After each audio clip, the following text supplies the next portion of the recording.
Vamos lá, vou começar falando sobre thresholds, o valor limite, a tradução que eu uso. Algumas pessoas chamam também de limiares na literatura. Eu vou usar o termo, mais frequentemente, o termo de valor limite. Então, o que seria isso? É quando a gente trabalha com métrica, né, que é um tema central aqui da disciplina, a gente geralmente tem que definir o que é um valor bom e o que é um valor ruim. Então, a ideia de threshold de valor limite é isso, é você dividir as suas medições, seus conjuntos de dados, em valores que estão acima ou abaixo de um determinado valor limite. O mais comum é ser acima. Então, você definiu que o seu valor limite é, sei lá, 100 linhas de código. Então, as classes que tiverem mais de 100 linhas de código estão num determinado grupo, e as classes que têm menos de 100 linhas de código estão num outro grupo. Por exemplo, classes que são grandes, classes que são pequenas. Então, a ideia de threshold é isso, é você definir um limiar, um valor limite para os seus dados, de tal forma que você separa em dois grupos, os grupos que são altos e os grupos que são baixos, por exemplo. Aqui tem um exemplo que é o exemplo usado no livro. Vamos supor que eu queira identificar pessoas que são muito altas. E aí eu vou definir que o meu valor limite, o meu threshold, é 2 metros. Então, pessoas que são acima de 2 metros, eu vou classificar como muito altas.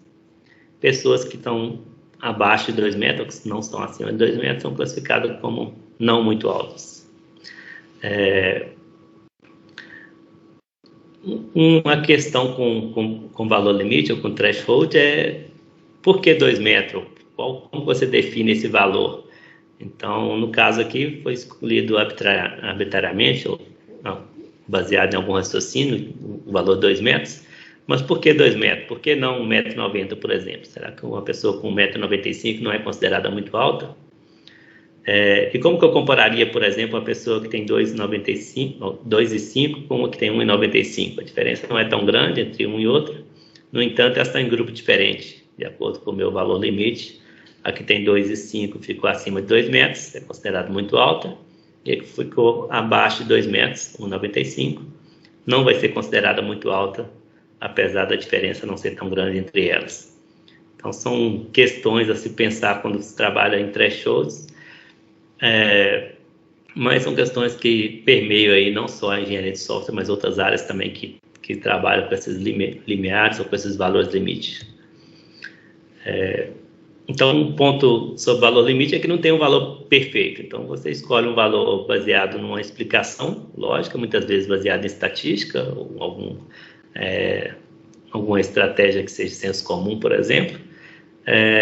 Mas é uma decisão que não dá para argumentar que é perfeito. Não. Então, o Eduardo pode achar que uma pessoa com 2 metros é uma pessoa muito alta, mas uma outra pessoa poderia considerar que 1,90 m é um threshold melhor para a pessoa muito alta. Então, não é um valor perfeito, é subjetivo e tem que tomar decisões aí para definir. Então, seria um fato sobre threshold. Mas ainda assim, thresholds ou valores limites, eles são úteis, principalmente quando você tem um propósito e ele atende razoavelmente bem o seu propósito. Então, o último item aqui da minha lista, o terceiro, né, é que os thresholds, eles, apesar de serem polêmicos, ser difícil definir uma coisa que seja precisa, que seja unanimidade, ainda assim, eles são úteis na prática, porque eles, se você escolher um que atende bem o suficiente ao seu propósito. Tem um propósito que é identificar, por exemplo, classes muito grandes do sistema. Então, se esse threshold, esse valor limite, consegue identificar classes muito grandes do sistema, ela atende meu propósito, então é bom o suficiente, mesmo que não seja perfeito. Normalmente, você tenta explicar aquele valor, né? Então, tem que ser explicável, tem que ser baseado em algum argumento razoável. Então, por que uma pessoa muito alta vai ser 2 metros e não vai ser 1,50 m, por exemplo? Então, o argumento é que 1,50 m não é um valor razoável ou não é um valor aceitável pelo senso comum de valor limite para identificar pessoas muito altas. Enquanto 2 metros já é bem mais aceito, mas poderia ser 1,90 m ou 1,80 m também. Então, não é um valor, uma bala de prata, não é um valor que todo mundo aceite, mas você tenta explicar qual que é o valor que você escolheu e qual que é o argumento razoável que você escolheu para definir aquele valor. No livro, o livro do Lanza e do Marinesco aqui que eu mostrei, eles discutem duas estratégias principais para você definir os seus valores limites, os seus thresholds. Um é baseado em informação estatística e o outro é baseado em uma semântica geralmente aceita. Então, o próprio nome já diz, né, intuitivo, baseado em estatística, você faz medições estatísticas, calcula aquelas estatísticas que a gente viu na aula passada, ou as 2 aulas atrás, média, mediana, são coisas padrão de estatística, né, dizer padrão, moda. Então, escolhe aqueles valores de tendência central e usa aquela informação estatística para tentar definir o que é o seu threshold, o que é o seu valor limite. Ou você também pode usar uma semântica aceita, ou geralmente aceita. Por exemplo, se as pessoas geralmente fazem 3 refeições durante o dia, café da manhã, almoço e jantar, pelo menos. Isso varia de país para país, mas pelo menos 3 refeições é comum, então você pode usar como threshold, o valor limite, a questão de 3 refeições.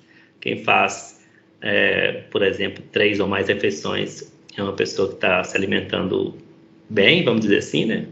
E uma pessoa que não tem acesso a 3 refeições no dia seria uma pessoa que está se alimentando mal, ou está, sei lá, talvez uma pessoa que não tem acesso a tanto alimento, né? Uma pessoa, ou questão de pobreza, ou questão de fome. Então, você pode fazer um estudo assim e definir como valor limite a pessoa ter acesso a pelo menos 3 refeições no dia. Parece razoável, porque é uma semântica que geralmente aceita que as pessoas façam pelo menos 3 refeições no dia. Então, discutindo os 2 casos aqui em mais profundidade, vamos começar pelos os valores limites baseados em informação estatística. Na verdade, para a maioria das métricas, essa é uma boa estratégia de você definir valores limites. Mas, em particular, para métricas de tamanho, isso é bem usado. Então, o livro discute essa questão de que é muito comum usar informação estatística para métricas de tamanho de software. Por exemplo, linhas de código, número de atributos. Porque essas métricas, elas, de certa forma, elas têm um comportamento estatístico parecido. Os valores têm um comportamento mais palpável, né, fácil de interpretar. E aí, você aplicando a estatística ali, você consegue identificar mediana, dizer o padrão e entender esses números mais facilmente. Quando tem algumas métricas que têm os valores mais atípicos, é mais difícil você usar estatística. Por exemplo, alguns casos como o DIT, por exemplo, profundidade de herança. Não é tão útil você usar estatística, porque normalmente o DIT de uma classe é 1, quase sempre, se ela não herda de ninguém. Então, usar estatística ali, você vai ter moda igual a 1, desvio padrão alguma coisa próximo de 0, média 1, então quase todas as estatísticas vai dar 1, então não faz tanto sentido você usar informação estatística. Mas para métrica de tamanho, não. É comum você usar informação estatística. O exemplo do livro é um exemplo não relacionado a software, mas como eu tive aqui, a questão de que muitas vezes você, sem informação estatística, você não consegue saber se um valor limite é bom ou ruim. Por exemplo, vamos supor 10 mil fios de cabelo na cabeça. Então, definir o threshold como 10 mil. E aí, será que 10 mil é um valor bom? É um valor que é razoável para a maioria da população? Vou pegar a população brasileira, por exemplo, definir quem tem mais de 10 mil fios de cabelo são pessoas que têm cabelo normal, e quem tem menos de 10 mil fios de cabelo, pessoa que tem tendência a calvície, por exemplo, ou que tem um cabelo mais ralo. Então, esse valor 10 mil, ele é razoável? Então, é difícil você saber sem informação estatística. Por exemplo, se eu te falar que a média da pessoa, né, de um humano, é ter entre 80 e 120 mil fios de cabelo na cabeça, então você tem uma estatística aqui que é a média, né? A média está entre 80 e 120 mil. Aí agora, com essa informação estatística, você já consegue julgar se aquele valor limite ou aquele valor é alto ou baixo. Então, no caso, 10 mil comparado a uma média de 80 a 120 é um valor muito baixo. Então, a informação estatística te permite você avaliar melhor se aquele valor limite ou aquele valor está dentro da média, ou está muito acima da média, ou está muito abaixo da média. Então, vamos migrar aqui para a métrica de software agora. Dar alguns exemplos aqui em 3 métricas de software. Então, por exemplo, número de métodos, que é uma métrica de tamanho, quantos métodos tem uma classe, quantas linhas de código tem um método, e a complexidade ciclomática. Todas essas 3 métricas, acho que a gente viu, não lembro o número de métodos, mas a gente viu métodos ponderados por classe, que é quase a mesma coisa, e o número de métodos é bem intuitivo. Então, ao longo do curso, a gente vai ir vendo outras métricas de software também, além daquelas que a gente viu na aula 2, ou aula 1 ou 2, alguma coisa assim. Então, aqui tem 3 métricas: número de métodos, linha de código, complexidade ciclomática. A primeira é por classe, número de métodos por classe, as outras 2 é por método.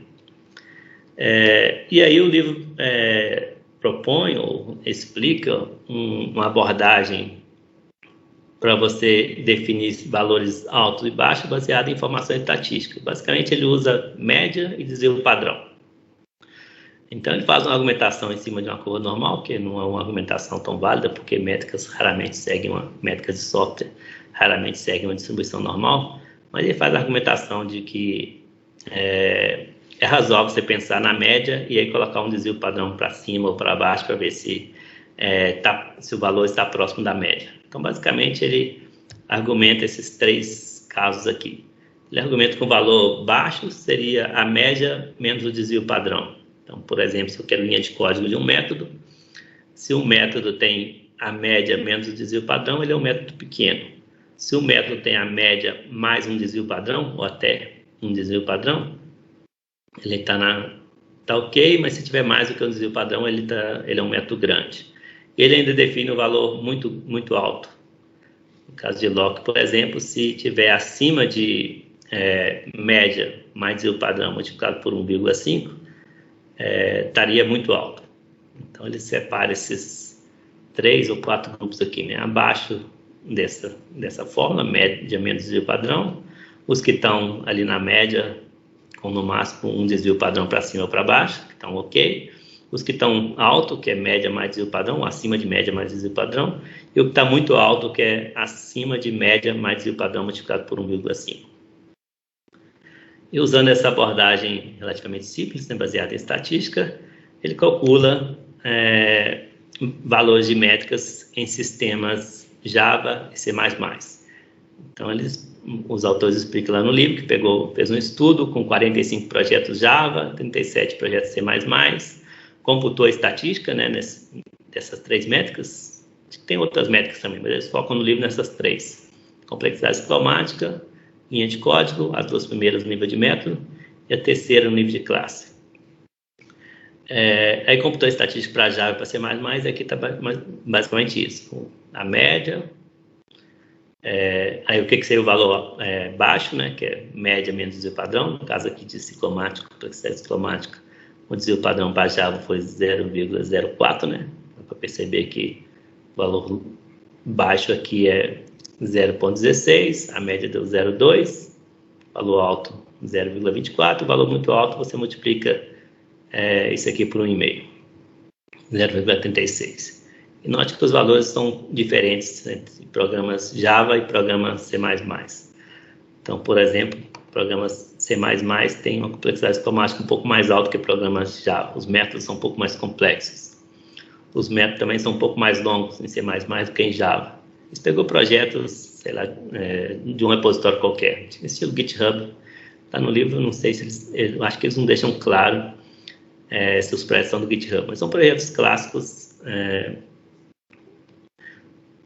desenvolvidos por outros desenvolvedores e que permite uma amostragem aleatória você ter uma noção do tamanho e a complexidade de programas Java comparado a programas C++. E aqui, número de métodos por classe, também há uma tendência em que programas C++ tenham mais métodos por classe do que programas Java. Então, a média em Java é 7 métodos por classe, enquanto C++ são 9. Com a variação também maior em C++, né? Então, o desvio padrão aqui em Java para número de métodos por classe é 3, 4 para 7, né? Enquanto aqui o desvio padrão é 5. Então, uma variação maior também. Então, só para eles usam isso aqui só para ilustrar, né, e explicar como que funcionaria uma abordagem para definir valor limite usando informação estatística. Basicamente, eles usaram média e desvio padrão aqui nessa abordagem. Você também pode definir os valores limites baseado em a semântica geralmente aceita, né, um valor significativo, que é a segunda possibilidade lá discutida pelo livro. Então, não necessariamente você vai usar métricas estatísticas, apesar de indiretamente você está, de alguma forma, usando estatística também, né? Um exemplo lá das refeições diárias, se você fizer uma estatística, possivelmente vai dar que 3 refeições diárias é um valor comum, um valor típico. Então, de certa forma, tem uma estatística por trás, mas você não precisa fazer as medições estatísticas, você já tem uma semântica bem definida, um valor comumente aceito, então não precisa fazer a medição estatística. Então, baseado em cultura, por exemplo, ou no comportamento das métricas. Então, a gente vai ver alguns exemplos aqui também.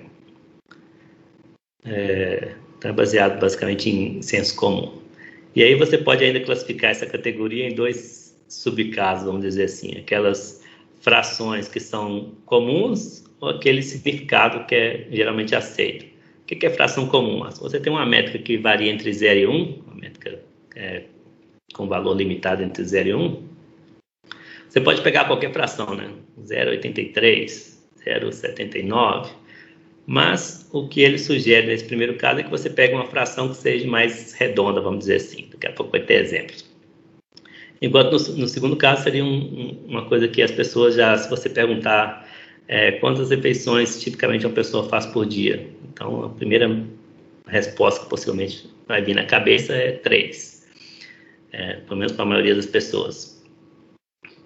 Ou qual que é o valor de DIT típico de uma classe Java? A primeira resposta que vai vir na cabeça vai ser 1, porque a maioria das classes não herda de ninguém, então tem DIT igual, ou herda só de object.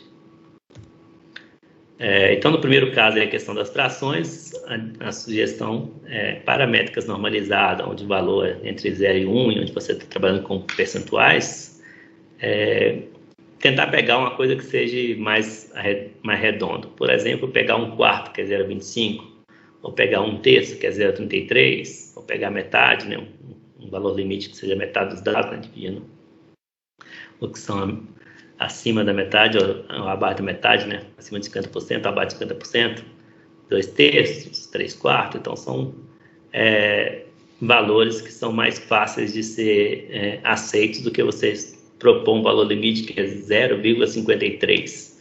Mas por que 0,53, não 0,52? Ou por que não 0,54?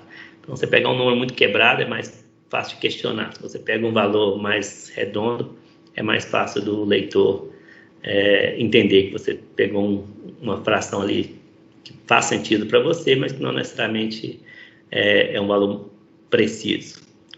É um valor que foi escolhido aleatório, mas que tem algum raciocínio por trás. Além de você pegar a fração, você pode pegar os terminados em número redondo, né? 10%, 20%, 80%, 90%. Então, outra sugestão, além de pegar a fração, é pegar sempre de 10 em 10 ou de 5 em 5.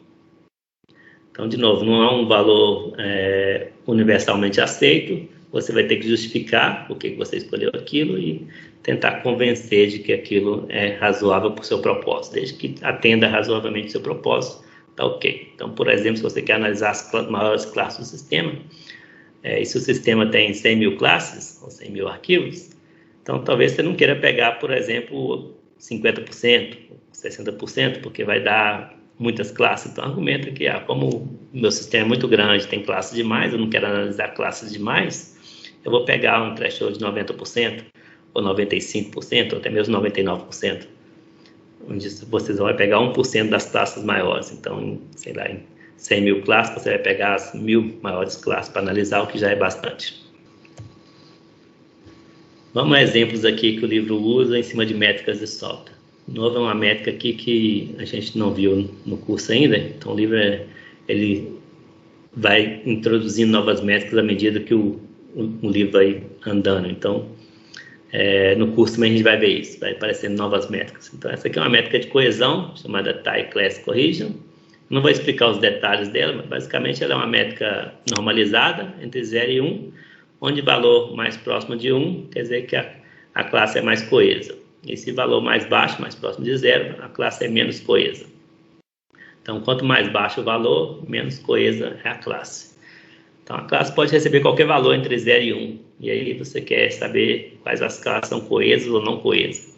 Então, a sugestão do livro é pegar, por exemplo, 1/3 das classes menos coesas, seria 0,33. E aí eu vou analisar as classes menos coesas, né, as que não são coesas. Então, você pode usar a estratégia de pegar por fração. 1/3 ou 1/4, né, 0,25. Ou se for um sistema muito grande, a sugestão seria pegar, por exemplo, as 10% classes menos coesas, 10%. Só para ilustrar mesmo a ideia. E a outra estratégia que seria escolher um valor que é geralmente aceito, ou tem um significado geralmente aceito. Então, ele apresenta uma outra métrica aqui, introduz uma outra métrica, que é essa Access to Foreign Data. Basicamente, essa métrica conta quantos atributos de outra classe a sua classe acessa. Então, a sua classe é pessoa, e a classe pessoa acessa atributos da classe, sei lá, funcionário. Então, vai contar quantos atributos dessas outras classes que são acessados por aquela classe. Geralmente, esse valor é muito baixo. As classes, normalmente, elas acessam atributos da própria classe. É raro, ou não é muito comum, que classes acessem atributos de outra classe. Acessem campos, né, fields, atributos de outra classe diretamente. Então, a tendência é que essa métrica aqui dê valor baixo, assim como o DIST, a tendência é que essa métrica também dê valor baixo. Então, o livro discute isso e discute como não é muito comum que uma classe acesse atributos de outra classe, então você pode definir o seu valor limite como 0 ou nenhum. E quer dizer, uma classe não deve acessar atributos de outra classe. Se acessar, eu quero saber por quê, quero identificar essa classe. Então, o valor limite aqui foi 0.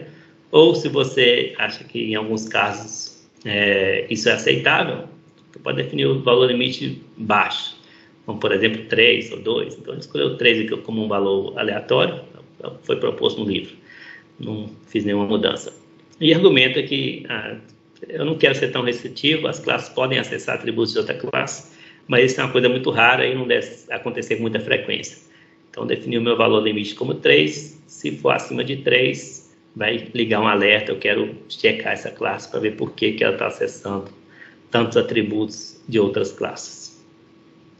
Beleza? Só para ilustrar aqui a ideia de você escolher um valor limite, que é um valor geralmente aceito, você não precisa de estatística, porque pela própria definição da métrica você já tem uma noção de que aquilo é uma coisa rara de acontecer.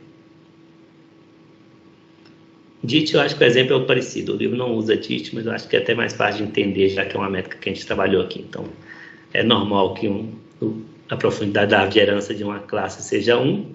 Então, se eu for definir um valor limite, eu definiria como 1. Agora, se eu quero ser um pouco mais flexível, eu posso definir um DIT 3. Tipo, 3 está ok, mas se a classe estiver muito profunda, eu quero saber por que ela herda tantas coisas. Então, será que realmente a minha estrutura de árvore é tão profunda assim, é legal para o meu sistema? Então, posso definir um DIT igual a 3 para aceitar aquelas classes que tem pai, mas não está tão profunda na árvore de herança. E pode definir um DIT igual a 1 para aquele caso típico. Beleza? Como eu disse, o material da aula de hoje é do livro do Lanza e do Marinescu, Object Oriented Metrics in Practice. Então, essa é a seção 2.1. Eu vou pegar